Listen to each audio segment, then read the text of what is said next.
Hola, buscadores del miedo. Shade aquí. ¿Cómo están?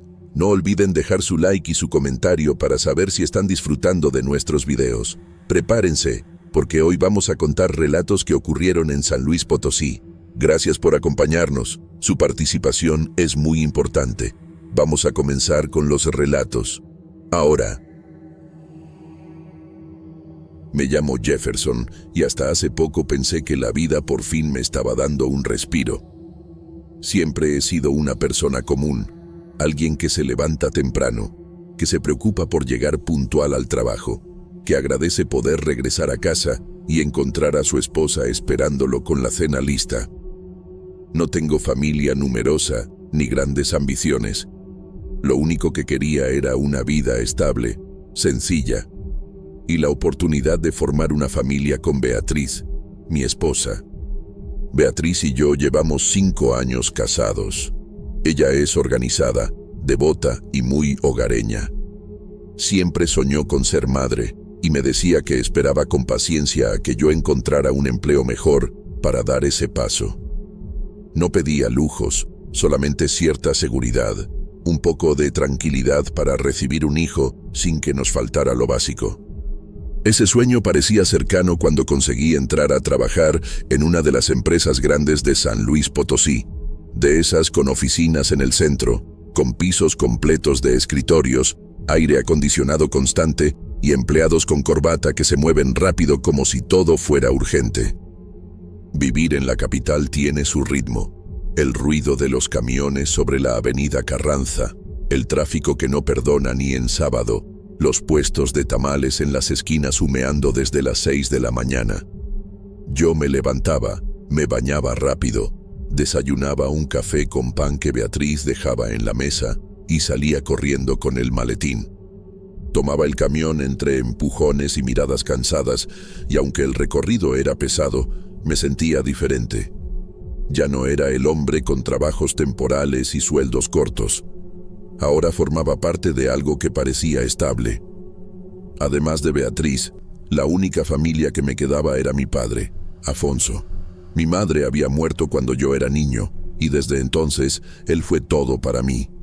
Un hombre duro, de carácter fuerte, pero con una manera de demostrar cariño que yo aprendí a valorar con los años. Ya estaba enfermo desde hacía tiempo. Sus visitas al hospital eran frecuentes, y yo cargaba con esa preocupación, aunque tratara de no mostrarlo.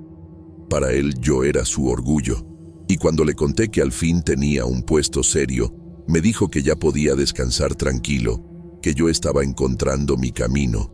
En la empresa, sin embargo, descubrí pronto que las apariencias pesaban más que los logros. La mayoría de mis compañeros parecían tensos todo el tiempo. El ambiente era de silencio, de trabajo rápido, de no levantar la mirada más de lo necesario. El respeto se lo llevaba un hombre, don Leonel, nuestro jefe. No era joven, quizá rondaba los 60, pero siempre vestía impecable, con trajes oscuros y una forma de caminar que imponía. Casi nunca alzaba la voz, y sin embargo todos parecían temerle. Con el paso de los días, escuché rumores. Decían que don Leonel tenía amistades extrañas, que lo habían visto en reuniones raras, y que no era casualidad que todo lo que emprendía le saliera bien. Algunos compañeros aseguraban que estaba metido en brujería, en pactos de esos que se escuchan en los pueblos, en cosas que se transmiten en susurros para que nadie se atreva a preguntar demasiado. Yo siempre me reí de esas historias. Nunca he sido de creer en brujas ni en maldiciones. Pensaba que era puro chisme de oficina, la forma en que la gente explica la autoridad de alguien que les da miedo. Trabajaba duro, llegaba a casa cansado, y Beatriz me recibía con entusiasmo. Ella hablaba de ahorrar, de preparar un cuarto para un futuro bebé, de que con esfuerzo podríamos avanzar. Yo me sentía orgulloso, aunque también cargaba el peso de no poder fallar. El día en que todo empezó mal recuerdo que había amanecido inquieto. Me habían llamado temprano del hospital para avisarme que mi padre había sido internado de emergencia. Esa noticia me partió en dos. Pasé la mañana con la mente en otro lugar, repasando cada detalle de sus últimas semanas, preguntándome si había notado algo, si debí estar más pendiente. Llegué a la oficina, pero no lograba concentrarme. Mis manos temblaban mientras revisaba documentos, y lo que debía ser rutina se me hizo un laberinto. Cometí un error grave. Extravié unos papeles relacionados con impuestos, documentos que se necesitaban para una auditoría. No sé si los dejé en otra mesa, si los confundí entre carpetas o si simplemente mi mente los borró de la memoria. El caso es que desaparecieron. Eso causó un problema inmediato, un daño económico que no era menor. Cuando me llamaron a la oficina de don Leonel, no hubo gritos. Él se limitó a observarme en silencio, con una mirada que no olvidaré. No hizo falta que dijera nada para que yo entendiera que había cruzado una línea peligrosa. Sentí que estaba siendo medido, pesado, como si hubiera quedado marcado en ese instante. Salí de ahí con el estómago revuelto. Intenté justificarme mentalmente. El hospital, mi padre, la distracción. Traté de convencerme de que era un error como cualquier otro.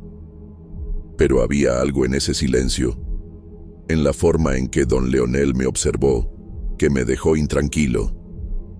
Y cuando mis compañeros evitaron mirarme a los ojos, como si supieran que yo había cometido una falta imperdonable, entendí que las cosas no serían iguales. Esa misma tarde, cuando llegué a casa, sentí algo distinto. Beatriz me dijo que debía tranquilizarme, que no me culpara tanto, que mi padre saldría adelante. Yo asentí, pero dentro de mí comenzó a crecer una sensación que no supe explicar. No era solo preocupación por mi papá ni por el trabajo. Era como si algo invisible me hubiera seguido desde la oficina hasta mi propio hogar. Los días posteriores a aquel error en la oficina fueron de un peso insoportable. Intentaba convencerme de que todo seguiría normal, que bastaba con concentrarme y demostrar que podía enmendar las cosas. Pero en el fondo, sabía que algo había cambiado. La mirada de don Leonel se me quedó grabada, como si me hubiera marcado con un sello invisible. No necesitó regaños ni amenazas. Con su silencio bastó para hacerme sentir condenado. En casa, al principio, traté de no hablar mucho de lo que había pasado. Beatriz notó mi cansancio, mi falta de apetito, y me dijo que debía descansar mejor, que la preocupación por mi padre me estaba consumiendo. Ella siempre encontraba una explicación racional para todo, y tal vez yo mismo quise creerle. Sin embargo, hubo detalles que no pude ignorar. La primera vez fue en la sala. Entré una noche y percibí un olor desagradable, como de carne descompuesta o basura olvidada bajo el sol. Revisé el bote, miré debajo de los sillones, hasta abrí las ventanas para ventilar. No encontré nada. Beatriz pasó por ahí minutos después y me preguntó por qué había abierto todo, y cuando le dije que había un olor insoportable, me respondió que no percibía nada raro. Esa indiferencia suya me inquietó más que el olor mismo. A partir de entonces, los olores aparecieron de forma repentina. A veces en la recámara, otras en el pasillo. Eran ráfagas que se quedaban impregnadas en mi nariz y que me obligaban a cubrirme la boca. Siempre me pasaba cuando estaba solo, nunca cuando Beatriz estaba junto a mí. Empecé a dudar de mis sentidos, a preguntarme si todo era producto del estrés. Por las noches el descanso se volvió imposible. Escuchaba ruidos sutiles, como pasos arrastrados en el corredor o el crujido de la madera aunque nadie estuviera de pie. Al principio pensé que sería el cambio de temperatura o la casa acomodándose, pero cuando esos sonidos se repetían a la misma hora, entre las 2 y las 3 de la madrugada, comprendí que no eran casualidad. Una madrugada abrí los ojos de golpe y vi algo que hasta hoy me cuesta explicar. Beatriz dormía a mi lado, tranquila, y frente a ella, de pie, había una figura. Era la silueta de una mujer. Lo primero que noté fue la barriga. Estaba embarazada, pero no de una manera normal. El vientre parecía hinchado de forma irregular, con bultos que sobresalían como si algo se moviera dentro de manera antinatural. La figura estaba inmóvil, casi pegada a mi esposa. Sentí un frío intenso recorrerme desde la nuca hasta los pies. Quise gritar, pero la voz no me salió. Mis manos se aferraron a la sábana con tanta fuerza que me dolieron los dedos. Parpadeé varias veces, tratando de convencerme de que era una sombra formada por la oscuridad. Pero la silueta seguía allí. Cuando intenté moverme, la figura simplemente se desvaneció, como si nunca hubiera estado. No desperté a Beatriz. Tenía miedo de que pensara que estaba perdiendo la razón. Me limité a quedarme acostado, observando su respiración tranquila, y me preguntaba por qué yo era el único que había visto aquello. Esa misma mañana, al salir al trabajo, el olor pútrido volvió a recibirme en la sala, como una advertencia. En la oficina, el ambiente se volvió hostil. No había comentarios directos, pero podía sentir cómo algunos compañeros evitaban hablar conmigo. Uno de ellos me insinuó que don Leonel no olvidaba fácilmente y que las personas que lo decepcionaban no solían durar mucho en la empresa. Esa frase me persiguió todo el día. Mientras tanto, el estado de mi padre seguía empeorando en el hospital.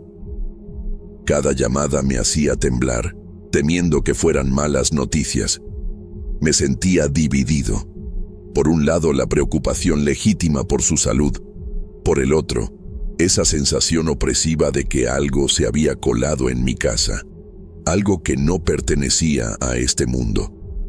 Beatriz trataba de darme tranquilidad.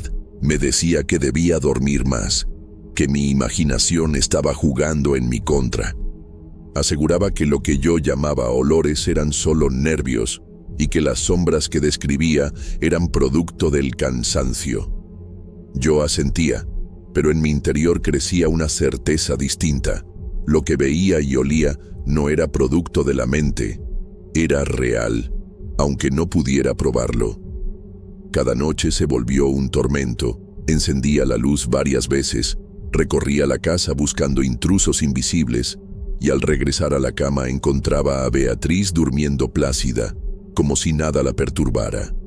Esa calma suya, tan natural, hacía que me sintiera más aislado, como si el peso de esa experiencia solo cayera sobre mí. Con el paso de los días empecé a temer que la mujer embarazada volviera a aparecer. Me aterraba la idea de verla más cerca, de que se inclinara sobre Beatriz o incluso sobre mí. Dormía con el corazón acelerado, esperando el momento en que esa presencia regresara. No podía quitarme de la cabeza el silencio de don Leonel y la forma en que me observó el día del error. Empecé a pensar en los rumores de la empresa con más seriedad. Lo que antes me había parecido superstición, ahora me parecía una explicación posible.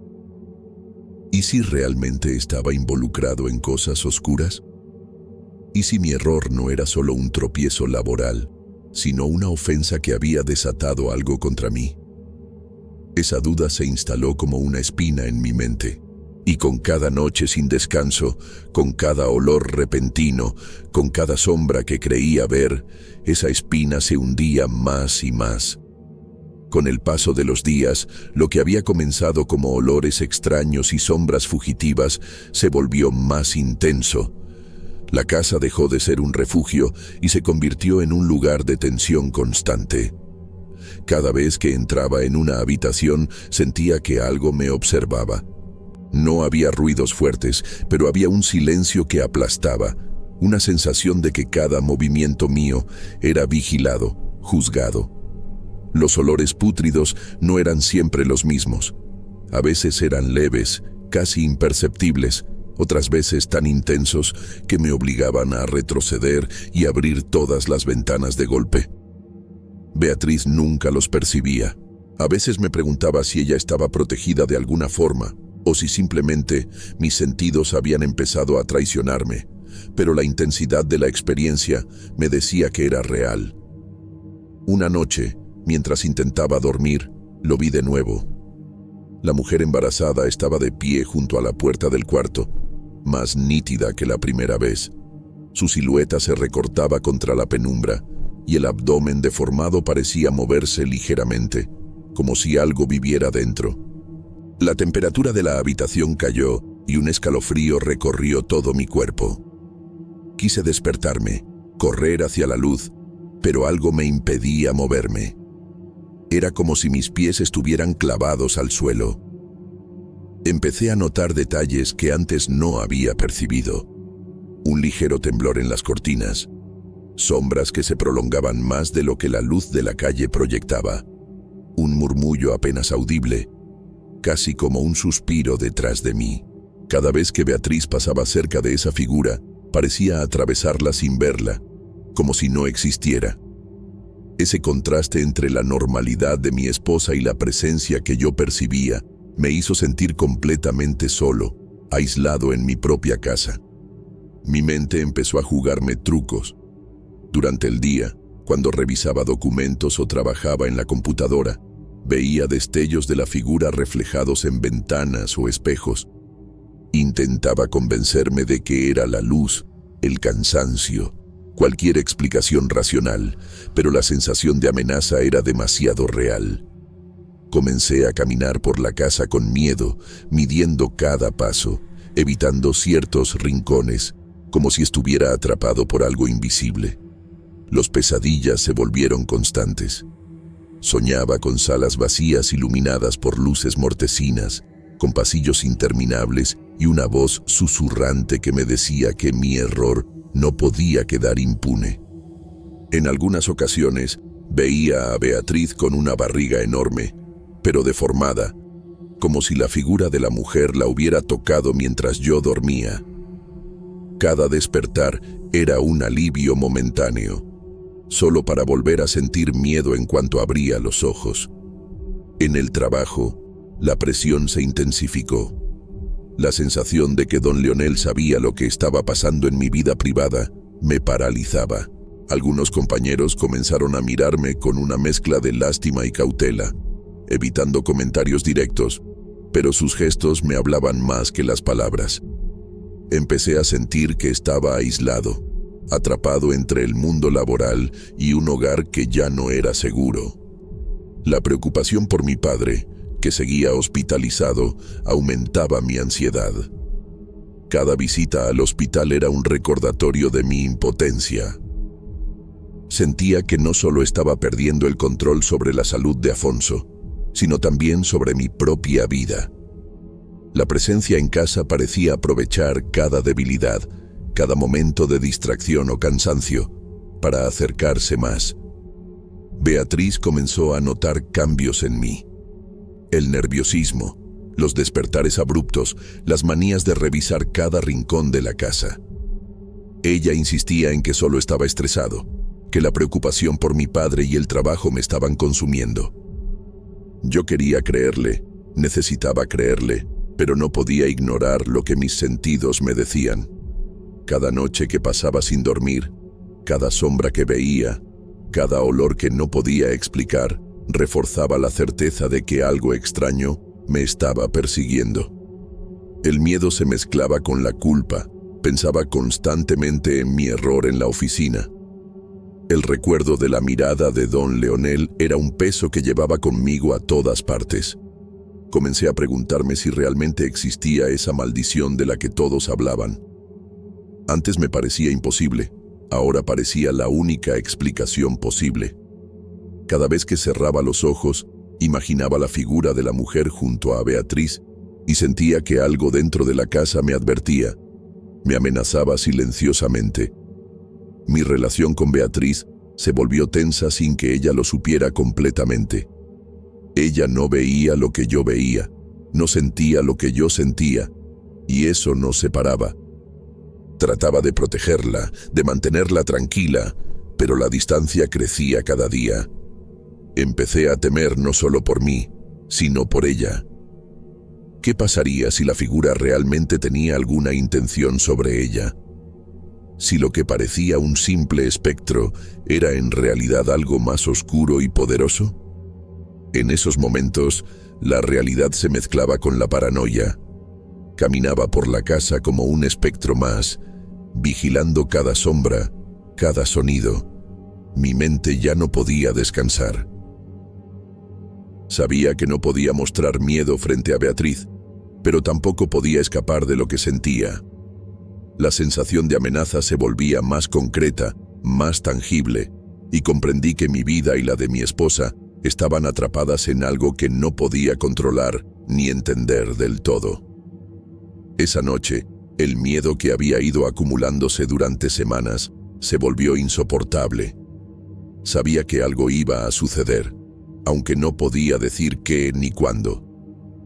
Desde que oscureció, la casa estaba silenciosa, demasiado silenciosa, como si cada sonido hubiera sido absorbido por una presencia invisible. Beatriz preparaba la cena en la cocina, tarareando suavemente, y yo no podía concentrarme en nada. Cada movimiento suyo parecía atraer a la sombra, como si lo supiera todo, como si fuera un imán para lo que habitaba en mi hogar. Me acosté temprano, intentando convencerme de que dormir me daría alivio, pero el corazón no dejaba de latirme con fuerza. Entre el cansancio y la ansiedad, apenas podía cerrar los ojos, y entonces lo vi de nuevo. La mujer embarazada estaba allí, al borde de la cama. Su presencia era más nítida que nunca, y el abdomen deformado parecía latir lentamente, como si respirara al mismo tiempo que yo. No podía moverme, no podía gritar, solo observar. Cada respiración mía se sentía pesada, cada segundo era eterno. Beatriz estaba tranquila, ajena a todo. No había forma de explicarle lo que veía, y aunque hubiera querido, sabía que no entendería. Intenté levantarme, pero sentí que el suelo me absorbía, como si la propia casa me mantuviera inmóvil. La figura se inclinó hacia Beatriz, colocando sus manos en su vientre, y por un momento juré sentir un escalofrío que no era solo mío.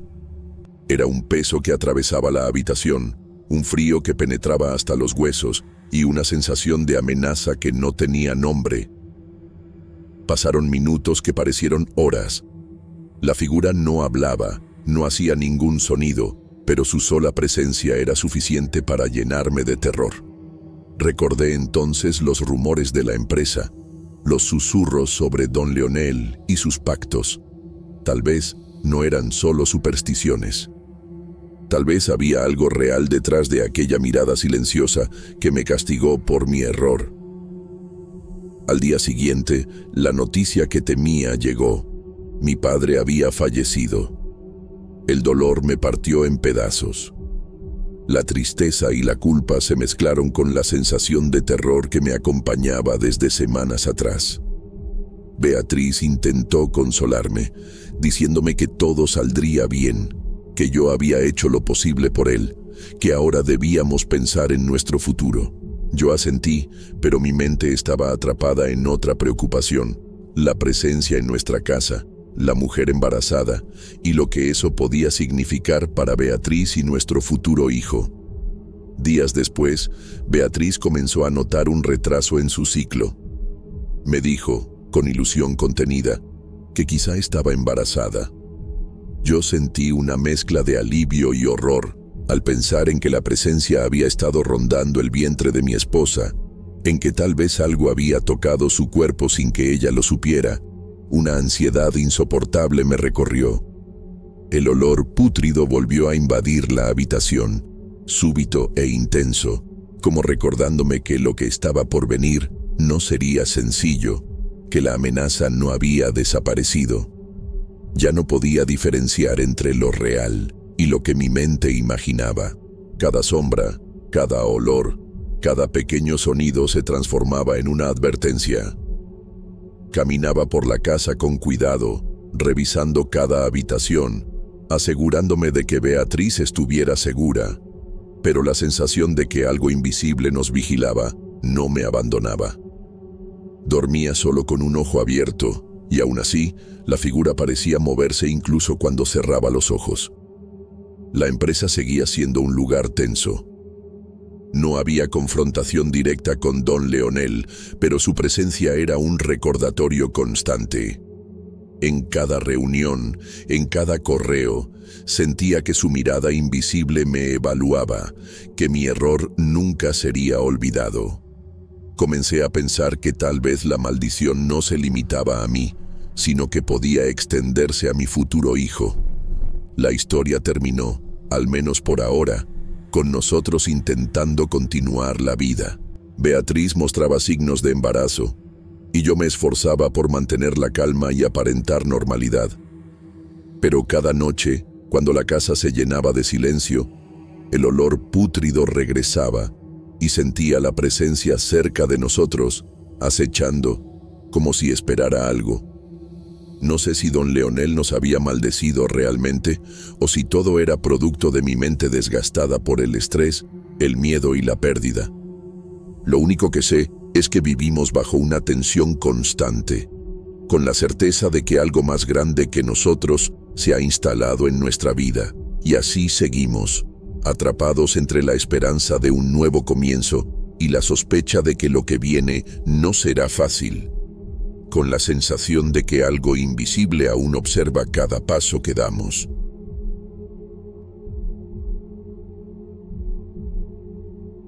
Me llamo Damián y tengo 22 años.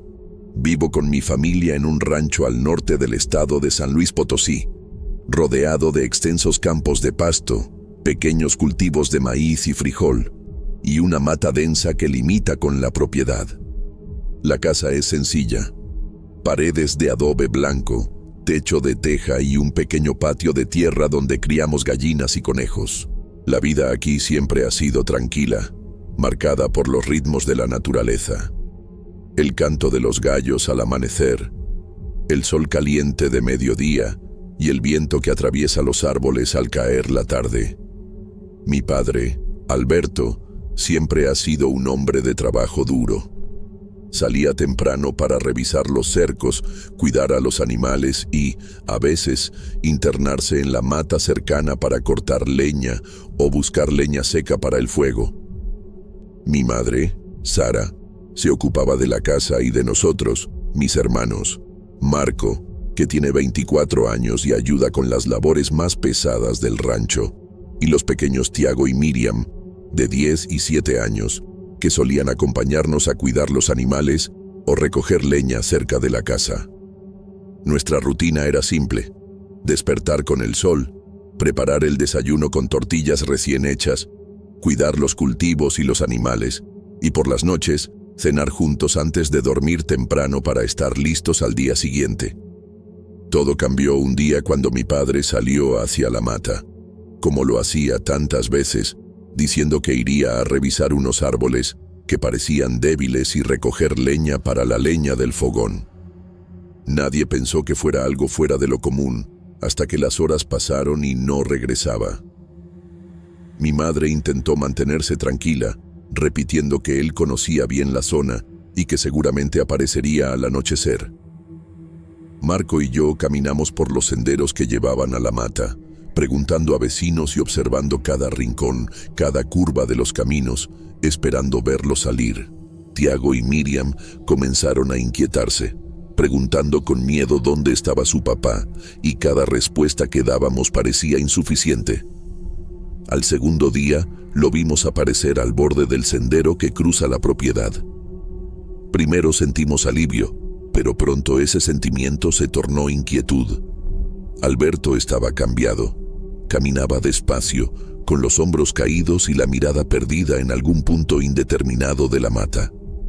Sus manos tenían restos de tierra y pequeñas marcas que no logramos identificar, y su respiración era irregular, como si arrastrara un peso invisible.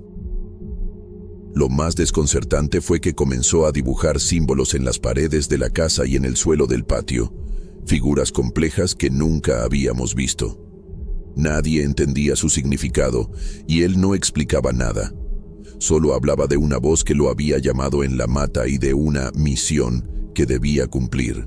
Tiago y Miriam, asustados, Comenzaron a evitarlo y a decir que una sombra lo seguía a donde fuera, especialmente cuando estaba dibujando. Nuestra rutina se rompió por completo. Cada rincón de la casa y del patio parecía cargado de tensión. Los sonidos del rancho, como el viento entre los árboles, los gallos o el crujir de las tejas, se volvieron inquietantes. Podíamos sentir que algo había cambiado en la energía del lugar, algo que no podíamos explicar.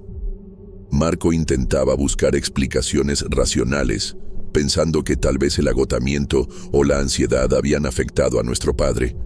Pero la verdad es que todos sentíamos que no era solo eso. Algo profundo y extraño había ocurrido en la mata y nos estaba afectando a todos, lenta y silenciosamente. La presencia de Alberto, aunque física, ya no era la misma. Sus movimientos eran extraños. Sus ojos parecían ver algo que nosotros no podíamos.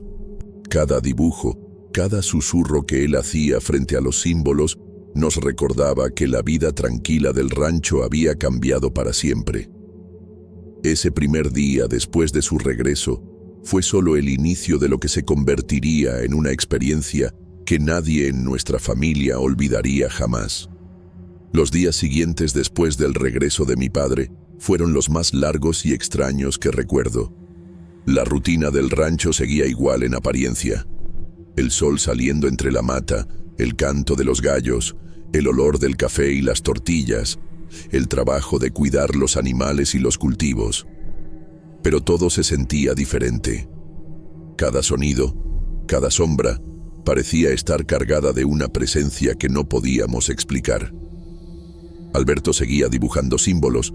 No pasaba un día sin que aparecieran nuevos trazos en las paredes del patio o sobre la tierra del corral. Algunos parecían geométricos, otros más orgánicos, casi como si la mano que los dibujara no estuviera del todo bajo su control. Cuando pasaba cerca, podía sentir su concentración profunda, como si escuchara algo que nosotros no podíamos oír. Marco intentaba no mostrarse afectado, pero a veces lo veía detenerse frente a los dibujos y fruncir el ceño, sin saber qué hacer. Tiago y Miriam comenzaron a evitar el patio donde mi padre pasaba más tiempo. Decían que había una sombra que se movía detrás de él y que no podían quitarle los ojos de encima. Yo trataba de explicarlo de manera racional, pensando que era miedo o imaginación de los niños, pero había momentos en que hasta yo sentía que algo nos observaba desde los árboles de la mata. Sara, por su parte, estaba cada vez más cansada. La vi caminar por la casa con los hombros caídos, preocupada por mantener la calma frente a nosotros y a la vez intentando no desmoronarse. Los momentos de silencio eran los peores. Por las noches, cuando todo estaba oscuro y solo se escuchaba el viento entre los árboles y el crujir de la casa, podía sentir mi corazón acelerarse. A veces, desde la ventana, veía a mi padre dibujando en el suelo con una precisión que me daba escalofríos, murmurando palabras que no alcanzaba a entender. No parecía estar consciente de nuestra presencia. Era como si hablara con alguien más, con algo que nosotros no podíamos ver.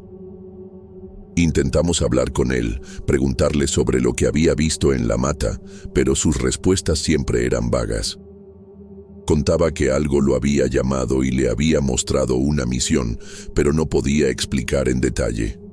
Marco sugería ignorar la situación, esperar a que volviera a la normalidad, pero cada día que pasaba la normalidad parecía más lejana. Los niños se despertaban sobresaltados por ruidos en el patio, o afirmaban haber visto la sombra acercándose a la casa, y yo sentía una mezcla de miedo y culpa por no haber estado con mi padre cuando se internó en la mata.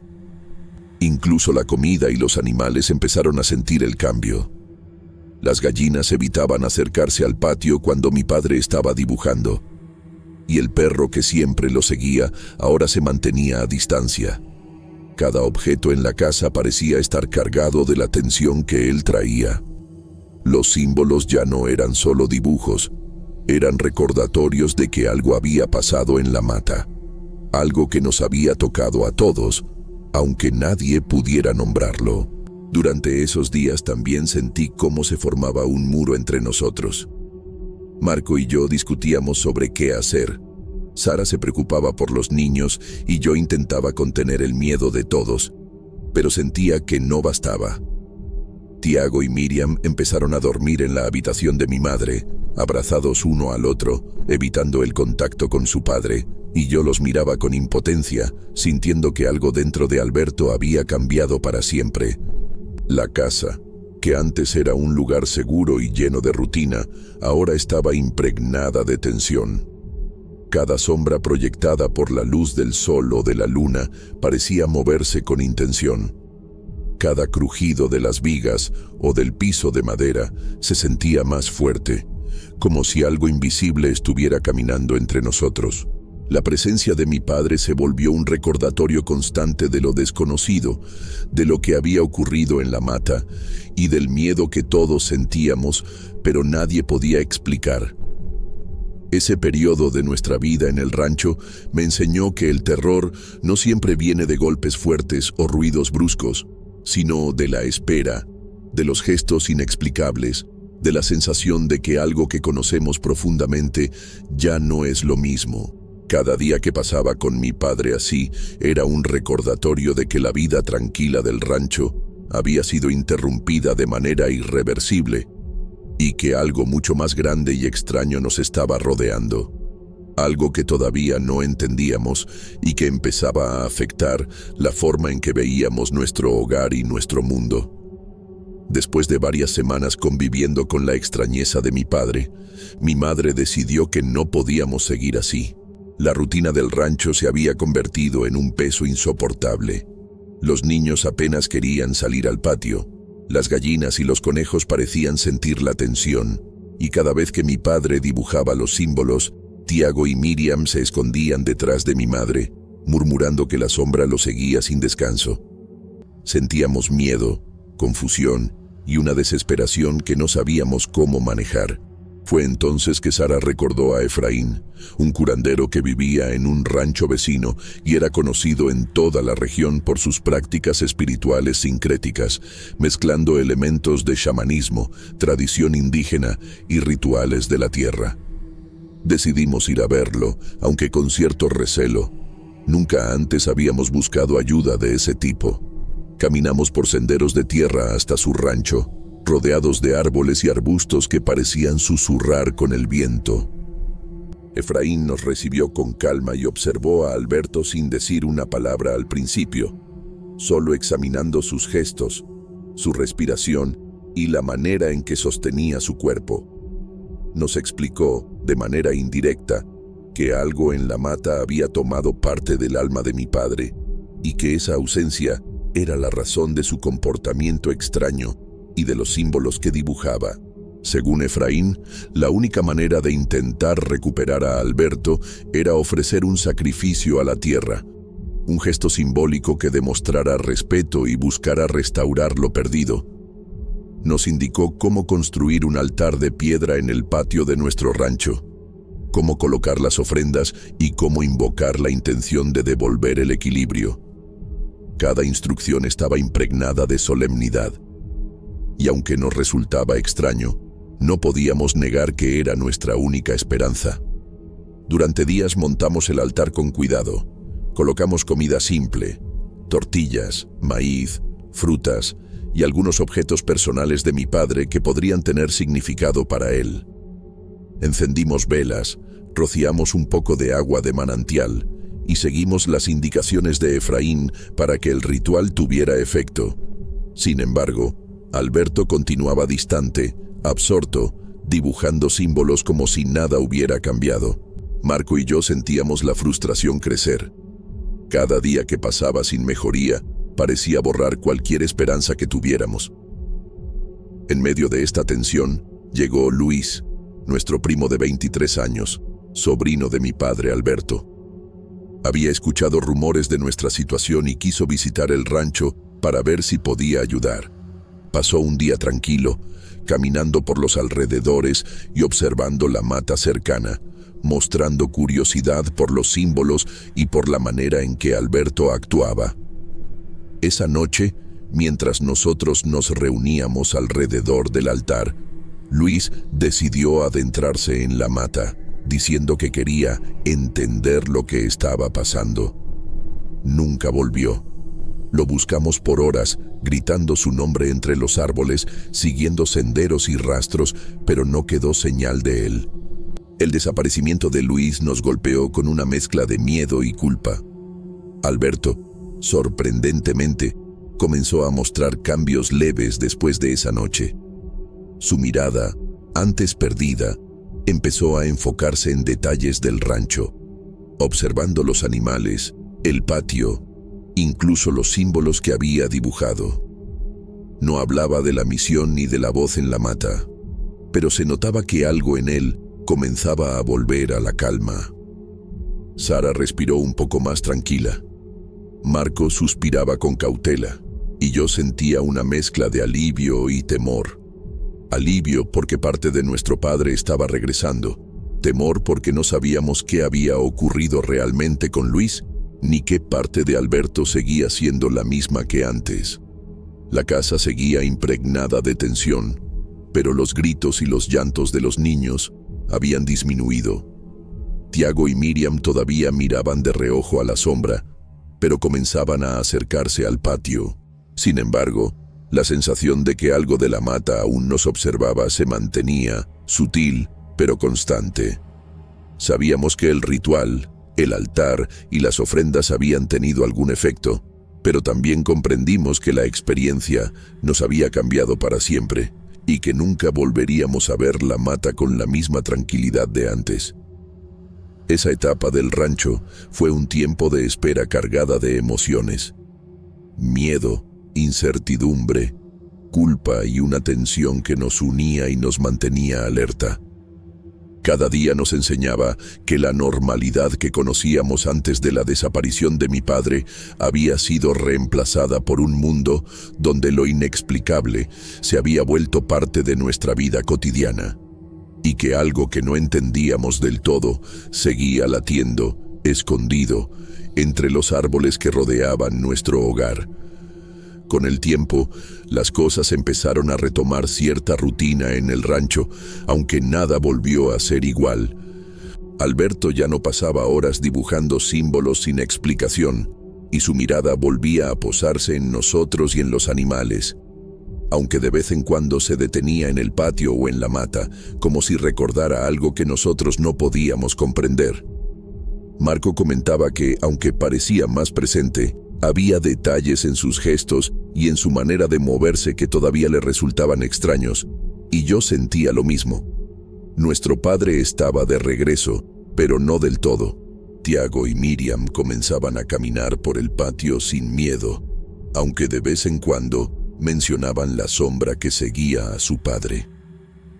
Yo lo percibía también, un movimiento sutil entre los árboles de la mata, algo que no tenía forma concreta pero cuya presencia se sentía.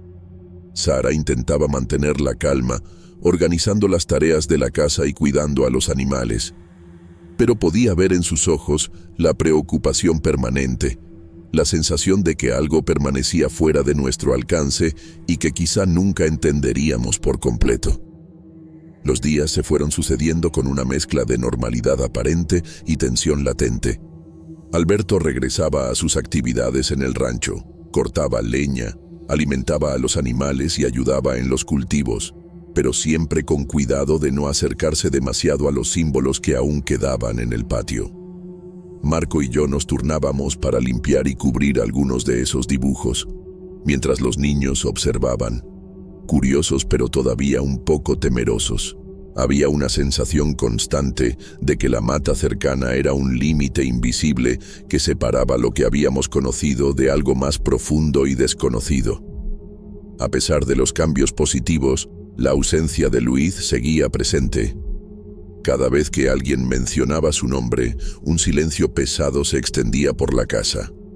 Nadie sabía qué había sucedido, ni si la mata lo había reclamado de la misma manera que había tomado parte del alma de mi padre.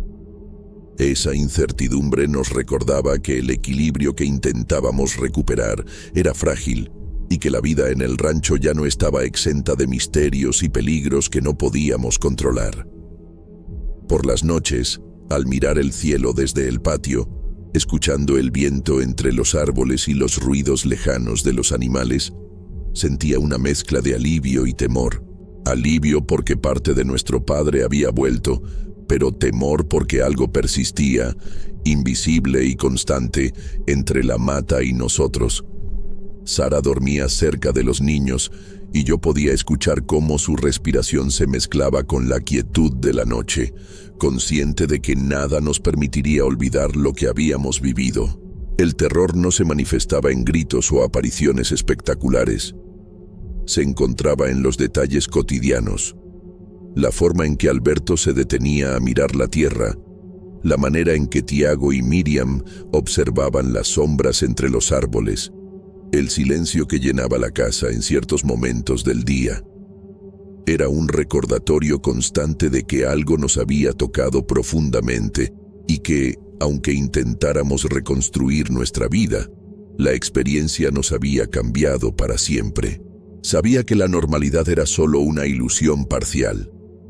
La mata seguía allí, más densa y silenciosa que nunca, guardando secretos que no entenderíamos y manteniendo viva la sensación de que la presencia que había tomado parte del alma de mi padre nunca se había ido del todo.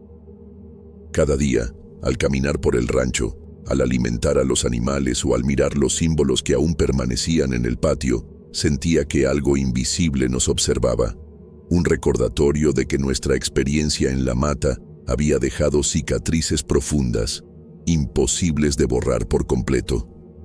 Al final, lo único que quedaba era aprender a convivir con esa incertidumbre, aceptar que parte de la realidad de nuestro rancho estaba marcada por lo inexplicable y que la vida seguiría, aunque siempre con un hilo invisible que nos conectaba a algo que no podíamos ver ni comprender completamente. Era un terror silencioso, constante, cotidiano, que se colaba en cada gesto y en cada pensamiento, y que nos recordaba que algunas experiencias no terminan nunca realmente, aunque el mundo parezca seguir como antes.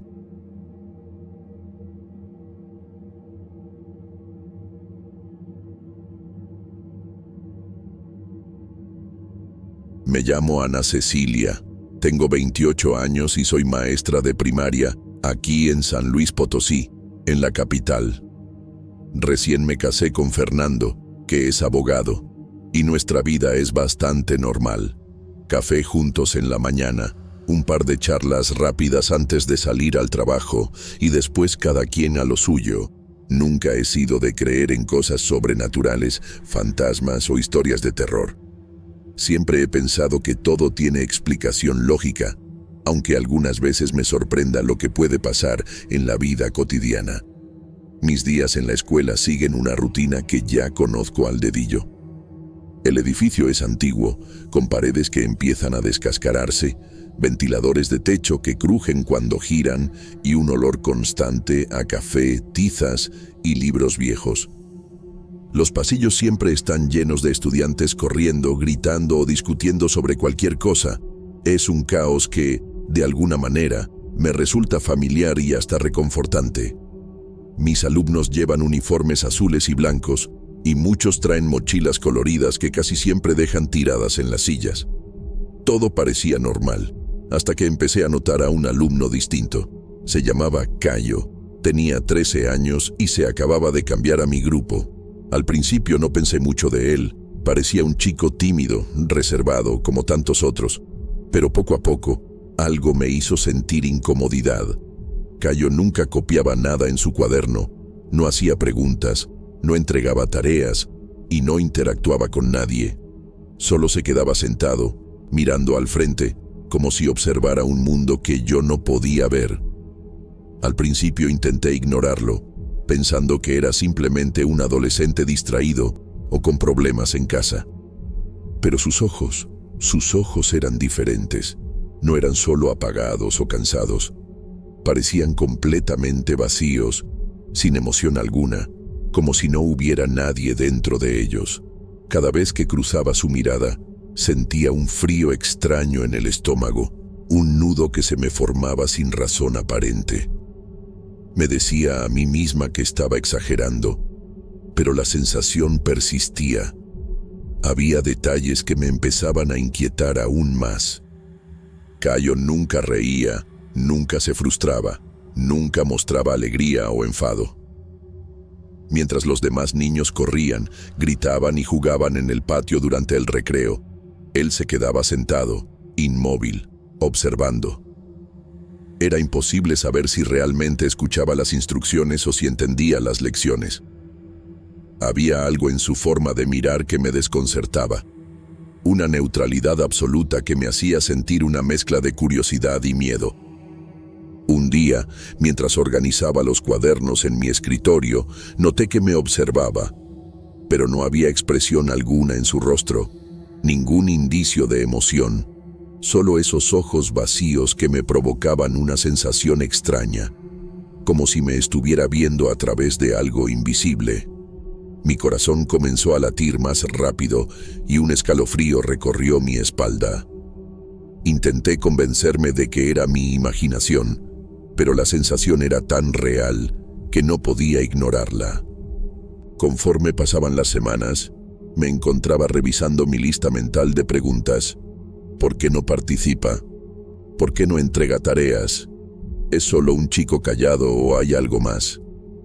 A veces me sorprendía mirándolo desde lejos y sentir que me seguía con la mirada, aunque su expresión no cambiaba ni un ápice. Era incómodo, inquietante, y me hacía sentir que había algo en él que yo no debía ver. En el recreo, comenté con algunas compañeras que Cayo parecía diferente, y ellas me miraron como si exagerara.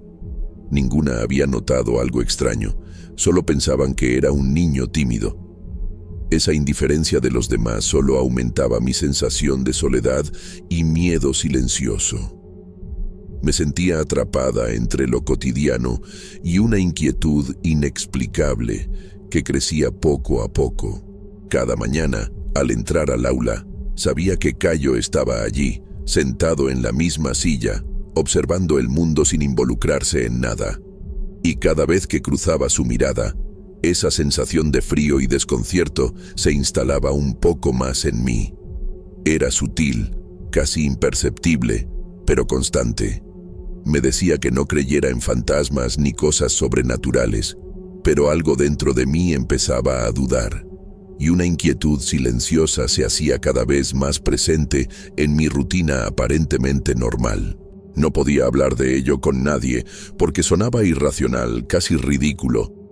Pero dentro de mí, una alarma silenciosa se activaba cada vez que lo veía. Algo no estaba bien, y yo lo sentía con todo mi cuerpo. No sabía qué era, ni cómo enfrentarlo. Solo sabía que mi vida cotidiana había cambiado sin darme cuenta, y que ese cambio estaba empezando a tocar un lado de mí que nunca antes había sentido. Miedo real, profundo y confuso. Aquel día parecía igual a cualquier otro. Llegué a la escuela con mi taza de café todavía caliente y la mochila de Fernando a un lado, recordándome la vida tranquila que tenía antes de notar a Cayo. Los pasillos estaban llenos del mismo ruido de siempre, niños corriendo, hablando en voz alta, risas, gritos y el olor familiar a tiza mezclado con café recién hecho. Pero desde el momento en que entré al aula, sentí un escalofrío distinto. Algo que me decía que hoy no sería un día común. Cayo estaba allí, en su lugar habitual, inmóvil, con la mirada fija en el frente como si todo lo demás no existiera. Decidí que era el día de hablar con él directamente. Me levanté de mi escritorio y comencé a caminar hacia su mesa, tratando de mantener la calma y no mostrar el nerviosismo que sentía desde hacía semanas. Cada paso que daba me hacía sentir un cosquilleo extraño en la espalda, como si algo invisible me siguiera o me observase. Al acercarme, noté detalles que antes no había percibido. Su mochila estaba perfectamente colocada a un lado de la silla, los lápices alineados con precisión y su cuaderno cerrado, limpio, sin una sola palabra escrita. Algo en ese orden absoluto me generó un miedo sutil, como si hubiera una intención detrás de su perfección que no podía comprender. Me incliné ligeramente para hablarle, intentando sonar tranquila y accesible, como siempre hago con los alumnos que tienen dificultades. Pero justo en ese momento, un niño en la fila de atrás empezó a hacer ruido, golpeando su escritorio y gritando algo que no logré entender. Por un instante, desvié la mirada para reprenderlo, levantando la voz con firmeza y recordándole que debía mantener silencio durante la clase. Cuando volví a mirar hacia Cayo, ya no estaba. No había rastro alguno de él, su silla vacía, su mochila y cuaderno desaparecidos, como si nunca hubieran estado ahí. Sentí que el aire se volvía pesado y me costaba respirar. Mis ojos recorrieron el aula, buscando alguna pista. ¿Habría salido por la puerta? ¿Alguien lo habría sacado sin que me diera cuenta? Pero la puerta estaba cerrada y no escuché ningún ruido que indicara que alguien había entrado o salido. Un sudor frío me recorrió la espalda y un nudo se me formó en la garganta. No podía creerlo. Miré a los demás alumnos, esperando que alguno me diera una pista, que alguien dijera algo, pero sus expresiones eran extrañas. Algunos me miraban con confusión, otros con cierto recelo. Comencé a preguntar con voz temblorosa: ¿salió Cayo de la clase? Todos me miraron como si hubiera dicho algo absurdo. Una niña al frente frunció el ceño y respondió con tono serio: ¿Cayo? ¿Quién es Cayo? Nunca ha estado en nuestra clase. Sentí que el mundo se tambaleaba bajo mis pies. Traté de procesar lo que acababa de escuchar, pero las palabras no tenían sentido. Miré de nuevo la silla vacía, imaginando que quizá era un error de mi mente, que había soñado que existía alguien que en realidad nunca estuvo allí. Pero no, podía recordar cada gesto, cada detalle de sus ojos vacíos, su manera exacta de mirar al frente sin ver nada. El miedo empezó a crecer dentro de mí. Una mezcla de incredulidad, confusión y terror me envolvía. Cada respiración era pesada y cada sonido del aula parecía amplificado. El tic-tac del reloj, el zumbido del ventilador, los murmullos de los estudiantes. Todo parecía normal y, al mismo tiempo, todo parecía extraño, irreal. Intenté recuperar la compostura y continuar con la clase, hablando de matemáticas y leyendo en voz alta, pero mi mente estaba atrapada en el recuerdo de Cayo. Cada movimiento de los niños me hacía saltar, como si esperara ver a Cayo aparecer de nuevo en su lugar, inmóvil, con esos ojos que parecían no pertenecer a ningún ser humano. El resto del día transcurrió como un sueño pesado. Miraba la puerta, la ventana, la silla vacía, cualquier rincón donde pudiera aparecer, pero él no estaba. Y lo más perturbador era que nadie más parecía recordarlo, como si mi mente hubiera inventado su existencia, pero mi cuerpo sabía que no era así. La sensación de ser observada se volvió constante, incluso cuando cerré los ojos para dormir esa noche. Sentí que algo había cambiado en mí. Algo que hasta entonces había considerado imposible estaba ahí. Una duda silenciosa, la sensación de que algo había cruzado la línea de lo normal y que yo lo había visto, que lo había sentido. Algo que no podía explicarme y que me obligaba a enfrentar un miedo que nunca había tenido antes. Después del extraño suceso en mi aula, no pude concentrarme en nada.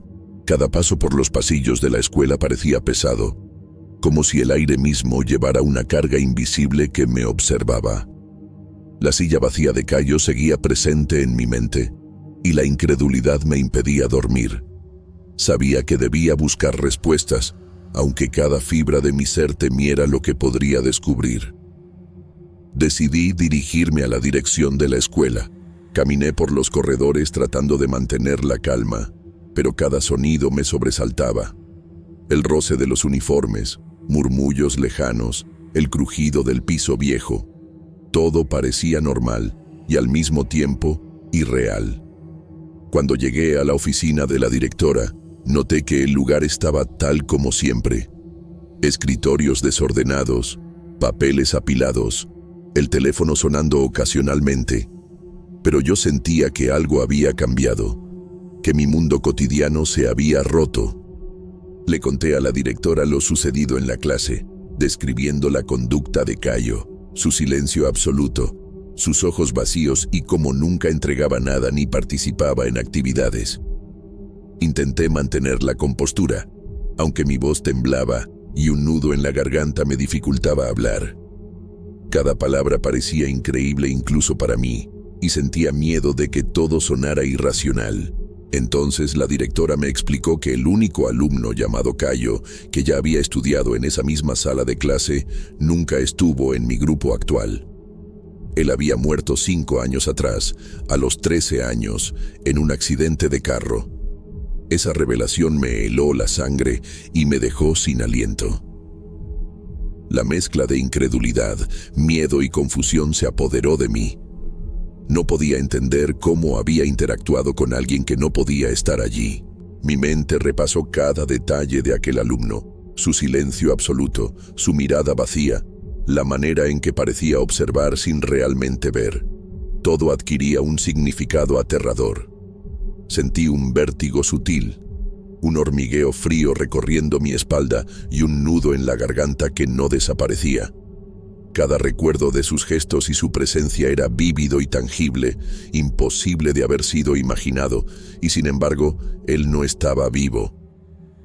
Al salir de la oficina, los pasillos normales de la escuela me parecían hostiles. Cada niño jugando, cada profesor caminando hacia su clase, todo parecía cargado de un misterio que no podía comprender. Intenté seguir con mi rutina, pero cada vez que pasaba frente a la silla vacía donde él había estado, un escalofrío recorría mi cuerpo, la certeza de que algo que no pertenecía a este mundo había estado frente a mí, silencioso e inmóvil. Me perseguía en cada movimiento, en cada sonido, en cada respiración. En los días siguientes, empecé a notar cosas pequeñas. El sonido de un lápiz cayendo sin razón. La sensación de que alguien me observaba desde una esquina del aula. Sombras que se movían justo fuera de mi visión. Intenté racionalizarlo todo con cansancio, estrés o imaginación, pero mi cuerpo y mi mente sabían que había algo más. Algo que no podía tocar ni ver claramente, pero cuya presencia se sentía con la certeza de lo inexplicable. Esa noche, al llegar a casa, me senté frente a Fernando, tratando de explicarle lo que había pasado. Él escuchaba, incrédulo pero preocupado, intentando calmarme. Y aunque su voz era racional y segura, mi miedo no disminuía. Había visto algo que desafiaba toda lógica y sentido común. Había sentido algo imposible y sabía que mi vida ya no volvería a ser igual. Todavía hoy, cada vez que recuerdo esos momentos, siento un escalofrío profundo, una mezcla de fascinación y terror. Había algo más allá de lo cotidiano, algo que se había manifestado en la forma de un niño llamado Caio, y que dejó su mirada vacía y su silencio grabados en mi memoria para siempre. Después de descubrir la verdad sobre Caio, intenté retomar mi rutina con normalidad, pero nada volvió a ser igual. La escuela seguía llena de ruido y movimiento, los niños continuaban corriendo por los pasillos, hablando y jugando como si nada hubiera pasado, y yo caminaba entre ellos con la sensación constante de que algo había cambiado para siempre. Nunca volví a ver a Caio. La idea de que él había estado allí, presente y silencioso, interactuando conmigo, pero que nunca debió existir, me acompañaba en cada momento. Cada vez que pasaba frente a la fila donde él solía sentarse, sentía un escalofrío que comenzaba en la nuca y bajaba lentamente por la espalda. La silla siempre parecía ocupada de algún modo. No había nadie allí, pero la sensación era la misma que cuando lo veía sentado, con su mirada vacía, observando sin ver. Era como si la ausencia de Caio fuera más palpable que su presencia.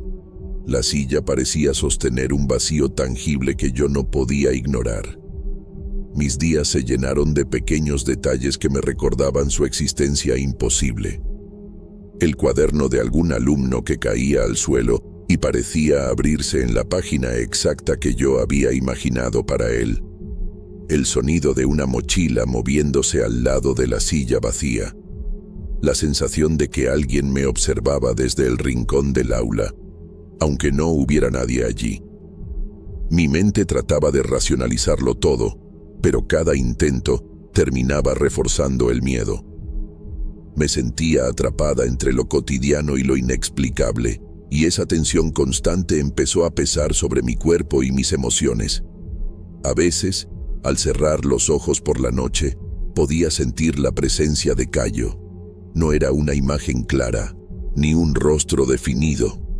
Era un peso, un vacío que se adhería a mi conciencia, que me recordaba que lo había visto y que lo había sentido. No podía explicarlo, no podía nombrarlo ni encajarlo en ninguna categoría lógica, pero su existencia imposiblemente real seguía marcada en mí. Mis colegas y Fernando no notaban nada extraño. Para ellos, todo era normal, y yo temía hablar demasiado sobre ello. Sabía que sonaría irracional, incluso para mí misma. Por eso aprendí a guardar mis sensaciones, a caminar entre los pasillos con la calma aparente de siempre, mientras por dentro luchaba con un miedo sutil y constante, un terror silencioso que no podía compartir. Cada vez que entraba al aula y miraba la fila donde solía estar Cayo, la silla parecía sostener un peso invisible, un recordatorio silencioso de que algo imposible había sucedido. No había rastro de él, pero su ausencia estaba viva de un modo que me impedía olvidar. Aprendí a convivir con esa presencia invisible, con la certeza de que lo había visto, lo había sentido, y que la memoria de su existencia seguiría conmigo para siempre. Aunque nunca más lo vi, Cayo nunca dejó realmente la sala de clase. Su silla estaba siempre ahí, y con ella, la sensación de vacío y de misterio que me recordaba que el mundo puede contener cosas que desafían toda lógica. Y cada día, al cruzar la mirada con esa silla vacía, sentía un escalofrío profundo, mezclado con fascinación y un miedo que ya no me abandonaría jamás.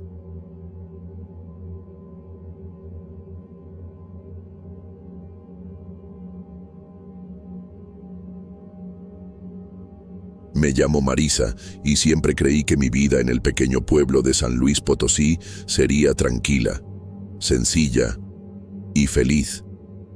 Me casé joven con Carlo, un hombre trabajador, paciente y cariñoso. Él siempre se esforzaba por nuestra familia. A veces lo veía volver del trabajo con las manos llenas de callos, pero con la sonrisa lista para contarme cualquier detalle de su día. Teníamos una rutina simple. Él salía temprano a la construcción y yo me quedaba en casa cuidando de todo lo que podíamos llamar nuestro hogar. Nuestra casa era modesta, con paredes blancas un poco desgastadas y piso de cerámica.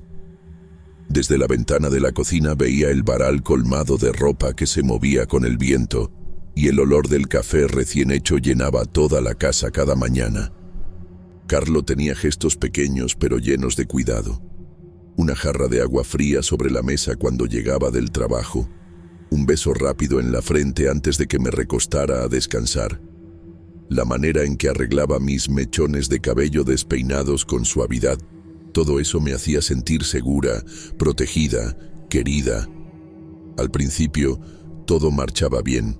Cada día tenía su lugar, sus sonidos familiares, los gallos del vecino, los pasos de los niños corriendo por la calle de tierra, el rumor lejano de alguien golpeando madera en la carpintería. Carlo volvía a casa cansado, sí, pero con su sonrisa intacta. Sin embargo, después de algunos meses, comenzaron los cambios sutiles, apenas perceptibles, que poco a poco se fueron convirtiendo en algo imposible de ignorar. Primero fueron los retrasos. Carlo comenzaba a llegar tarde del trabajo y a veces lo encontraba parado frente a la ventana, mirando el horizonte como si esperara a alguien o algo que yo no podía ver. Sus manos temblaban levemente cuando sostenía la taza de café, y noté que sus ojos tenían un brillo extraño, una distancia que antes no existía. Yo intentaba distraerlo, hablarle de cosas simples, preguntarle sobre el trabajo, pero él respondía con monosílabos o simplemente suspiraba y volvía a mirar el vacío. Luego vinieron los silencios prolongados. Podíamos estar en la misma habitación y Carlos se quedaba sentado, inmóvil, mirando hacia un punto invisible. No había tristeza en su expresión, ni enojo, ni cansancio. Era como si una parte de él hubiera desaparecido. A veces sentía que su mirada atravesaba la pared y se perdía en algo que yo no podía alcanzar. Yo lo observaba desde la puerta, sintiendo una mezcla de miedo y tristeza, preguntándome si estaba enfermo, si algo le estaba pasando en la cabeza. Pero incluso cuando pensaba en eso, sentía una punzada de culpa por sospechar de él, por no confiar plenamente en el hombre que había prometido cuidar y amar. No solo era Carlo, la casa misma parecía cambiar a nuestro alrededor. Empecé a notar cosas que no tenían explicación, un olor húmedo y putrefacto que aparecía de repente, aunque todo estuviera limpio. Un frío que recorría ciertos rincones de la casa, especialmente el pasillo y la sala, incluso en las tardes calurosas. Sombras fugaces que se movían por la periferia de mi visión y que desaparecían cuando intentaba mirar directamente. Mi corazón se aceleraba cada vez que sentía esas presencias, pero intentaba mantener la calma, decirme que era el viento, la imaginación, el cansancio. Cada día me sentía más ansiosa. Una parte de mí quería ignorar los signos, aferrarse a la idea de que todo seguiría como antes, y otra parte sabía, con un miedo que no podía nombrar, que algo estaba cambiando en Carlo y en nuestro hogar. Empecé a revisar cada habitación con más frecuencia, a asegurarme de que las ventanas estuvieran cerradas, que la puerta de la cocina no se moviera sola, que ningún objeto estuviera fuera de lugar. Pero no importaba cuánto controlara, algo invisible parecía infiltrarse en nuestra vida, silencioso y constante, un peso que se acumulaba en mi pecho y me robaba la tranquilidad. Y ahí estaba Carlo, cada día más ausente, aunque físicamente presente. Lo veía comer menos, distraído, hablar menos, y yo lo seguía observando con un miedo creciente, preguntándome si todavía me reconocía, si todavía me amaba, si alguna parte de él seguía siendo el hombre con el que me casé.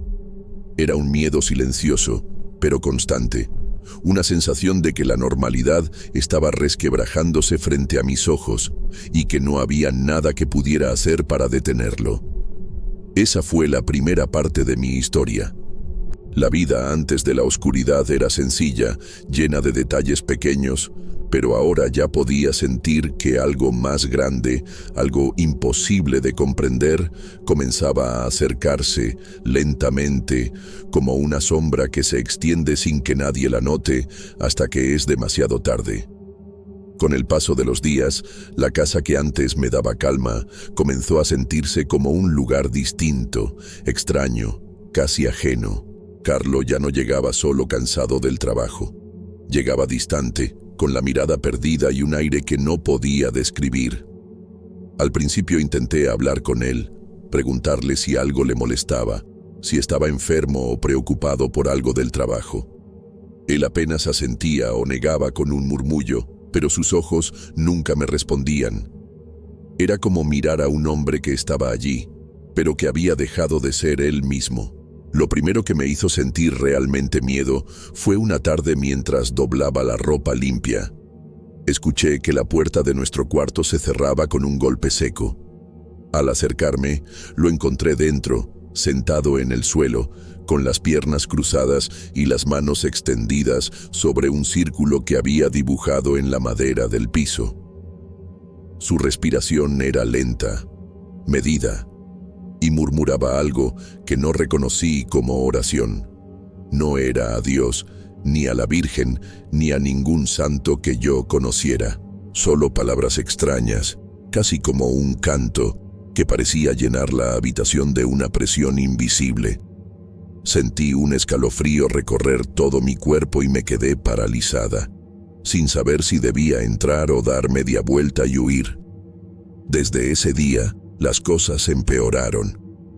Carlo comenzó a faltar más seguido al trabajo, y cuando estaba en casa se encerraba horas en la habitación, dibujando símbolos en el suelo o murmurando esas palabras que me aterraban. Empecé a notar que algunos rincones de la casa tenían un frío que no correspondía con la temperatura del día, y en ocasiones percibía un olor a tierra húmeda mezclada con putrefacción, aunque todo estuviera limpio. Mis manos temblaban cada vez que cruzaba el pasillo, y cada sombra parecía moverse justo cuando desviaba la mirada. Una noche, mientras preparaba la cena, escuché un golpe fuerte en la habitación de Carlo. Mi corazón se aceleró y una parte de mí gritaba que no entrara, pero la curiosidad y el miedo me empujaron. Abrí la puerta con cuidado y lo vi. Carlo estaba de rodillas, con un círculo de símbolos dibujado en el suelo con algo que parecía carbón o ceniza. Sus labios murmuraban esas palabras extrañas, y sus manos trazaban líneas que yo no podía entender. La luz de la lámpara proyectaba sombras que danzaban en las paredes, haciendo que la habitación se sintiera viva, como si respirara. Intenté llamarlo, preguntarle qué hacía, pero él no respondió. Sus ojos parecían mirar algo detrás de mí, algo que yo no podía ver. Un miedo profundo me atravesó. Sentí que cada fibra de mi cuerpo quería huir, pero al mismo tiempo no podía soltarlo. No podía dejar de observarlo. La sensación era tan intensa que me dolía el pecho y empecé a temblar sin poder controlarlo. Esa noche no pude dormir. Me senté en la sala, mirando la puerta de su cuarto, con la respiración agitada y la sensación de que algo más, algo invisible, estaba dentro de la casa conmigo. Los días siguientes fueron iguales. Carlo hablaba menos, comía menos y pasaba horas dibujando símbolos en el suelo. A veces escuchaba sus pasos acercándose a mí, aunque la habitación estuviera vacía. A veces sentía su aliento frío rozando mi hombro mientras hacía las tareas. Cada sonido, cada sombra, cada olor extraño me hacía cuestionar mi propia cordura. Empecé a sentir miedo incluso de las cosas más simples. El chirrido de la puerta, el viento golpeando las ventanas, el roce de una sábana al caer.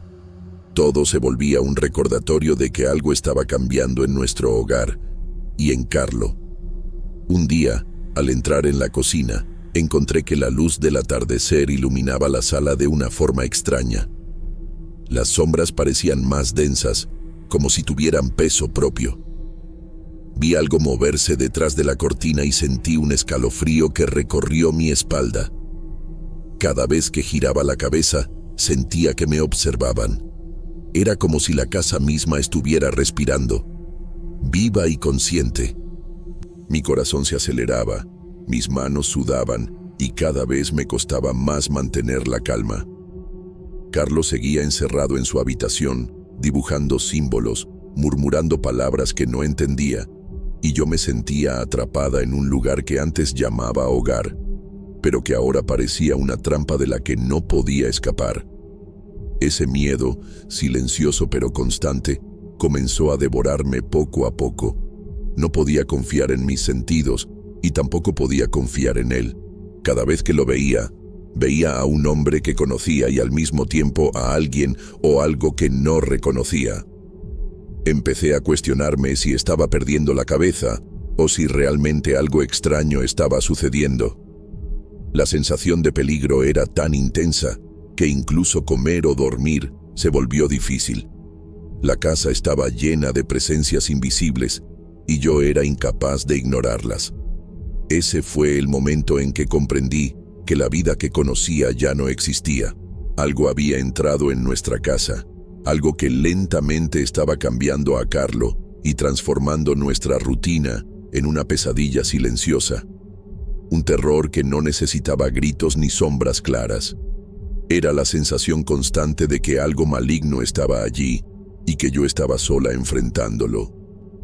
La noche en que Carlo desapareció fue como si el aire mismo se hubiera vuelto pesado, denso, imposible de respirar. Recuerdo que estaba preparando la cena, intentando distraerme con algo rutinario, cuando noté que su habitación estaba en silencio absoluto. Un silencio que no era tranquilidad, sino ausencia, vacío. Toqué la puerta suavemente, llamándolo, pero no hubo respuesta. Esperé unos minutos pensando que estaba dormido o distraído, pero algo en mi interior me decía que no estaba allí. Pasó la primera noche y luego el primer día sin noticias de él. Llamé a sus compañeros de trabajo, pregunté a vecinos, a amigos, a familiares. Nadie lo había visto. Sentí un miedo que no había conocido antes, un nudo en la garganta, un frío que recorría todo mi cuerpo y la sensación de que algo terrible había sucedido. Revisé la casa una y otra vez, buscando señales, escuchando cualquier sonido que pudiera indicarme que Carlo estaba cerca, pero todo estaba en calma, como si la casa hubiera retenido su presencia y, al mismo tiempo, la hubiera arrancado de mí. Finalmente, el segundo día, cuando la desesperación comenzaba a apoderarse de mí, lo vi llegar. Carlo apareció en la puerta de la casa, caminando despacio, como si cada paso fuera un esfuerzo titánico. No dijo nada, no me miró. Su rostro estaba pálido, sus ojos perdidos, sin brillo, como si estuviera allí y al mismo tiempo no lo estuviera. No comió, no bebió, no habló. Se sentó en la sala frente a la ventana, mirando hacia el vacío, y permaneció así toda la noche. Intenté acercarme, tocar su brazo, preguntarle qué había pasado, pero era como hablar con una sombra. Sus movimientos eran mecánicos, su respiración apenas perceptible, y cada vez que lo miraba sentía un miedo profundo, un terror que no podía explicar. La sensación de que no estaba completamente allí, de que algo más había ocupado su lugar durante esos 2 días, me congelaba el corazón. Al amanecer, ocurrió lo impensable. Carlo se levantó lentamente, caminó hacia la puerta principal y la abrió. Salió sin mirarme, sin decir palabra, y desapareció en el horizonte, dejando la casa en un silencio absoluto. El miedo se mezcló con la confusión. No entendía cómo podía haber estado ahí la noche anterior y ahora ya no estar. Mi mente se negaba a aceptar lo que estaba viendo, y sin embargo, la evidencia de su ausencia era imposible de ignorar. Pasaron unas horas y el teléfono sonó. Era la policía local. La voz al otro lado del hilo me informó que habían encontrado un cuerpo que coincidía con la descripción de mi marido. Mi corazón se detuvo y un frío helado se apoderó de mí. Temblando, pedí que me dijeran dónde estaba y me dirigí al necroterio. Cuando lo vi, reconocí a Carlo inmediatamente. Su cuerpo estaba cubierto de barro, sangre seca y fresca, cortes y arañazos que no tenían explicación. Los símbolos extraños, similares a los que había dibujado en la casa, estaban marcados sobre su piel. El policía me dijo que parecía haber estado muerto durante 2 días. Un escalofrío me recorrió de pies a cabeza. ¿Cómo podía ser posible? Si él había estado en casa conmigo, sentado toda la noche, mirando el vacío, ¿cómo podía su cuerpo llevar 2 días de muerte? La incredulidad se mezcló con el terror. En ese momento, un pensamiento se abrió en mi mente y no pude ignorarlo. Lo que había estado conmigo, lo que había visto en la sala durante la noche, ¿era realmente Carlo o solo una presencia que tomaba su forma? El mundo a mi alrededor se volvió confuso. Cada sonido, cada sombra, cada rincón de la casa parecía cargar la respuesta que nunca podría entender. El dolor de perderlo se mezclaba con el miedo de lo que había visto y la sensación de que algo había cruzado los límites de la realidad y se había infiltrado en nuestra vida diaria. No había consuelo, no había explicación, solo una certeza aterradora. Algo más había estado con nosotros y había regresado, aunque de manera incomprensible, para luego desaparecer dejando solo miedo y dudas. Desde ese día, cada vez que cruzo la sala, cada vez que escucho un crujido de la madera o el viento moviendo las cortinas, siento la presencia de Carlo o de aquello que se hacía pasar por él. El terror se convirtió en parte de mi vida cotidiana, un recordatorio constante de que lo que creíamos seguro y conocido puede cambiar en un instante y que algunas veces lo que creemos real no es más que una sombra de algo imposible de comprender. Desde el día en que encontré el cuerpo de Carlo en el necroterio, mi vida dejó de ser la misma. Cada rincón de la casa parecía conservar su presencia, pero no de manera normal. Había algo diferente, inquietante. A veces, mientras cocinaba, sentía como si alguien estuviera detrás de mí, observando mis movimientos, respirando a mi lado, aunque supiera que estaba sola. Mi corazón se aceleraba, y un miedo profundo me impedía girar y enfrentar lo que sabía que no podía estar allí. Las noches se volvieron insoportables. Antes podía dormir con el sonido de los grillos y el viento moviendo las cortinas, pero ahora cada ruido me despertaba. Escuchaba pasos que no correspondían a nada, crujidos que nadie podía provocar, susurros apenas audibles que parecían formar palabras incomprensibles. Cada sombra que cruzaba la sala me hacía recordar a Carlo y a la vez me recordaba que no era él realmente. No podía decidir si lo que veía y sentía era un recuerdo, una ilusión o algo más profundo, algo que había tomado su forma y se había quedado conmigo.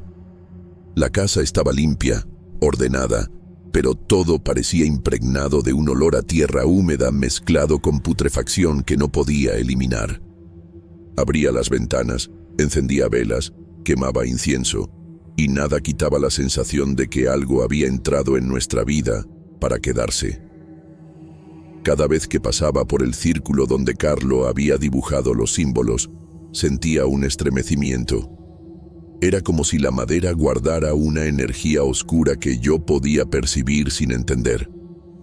Intenté hablar con amigos y vecinos, contarles lo sucedido, pero no podía explicar lo que había visto con palabras. Decían que probablemente mi mente estaba afectada por el shock de su muerte, que estaba sola y angustiada. Pero yo sabía que lo que había vivido no era imaginación.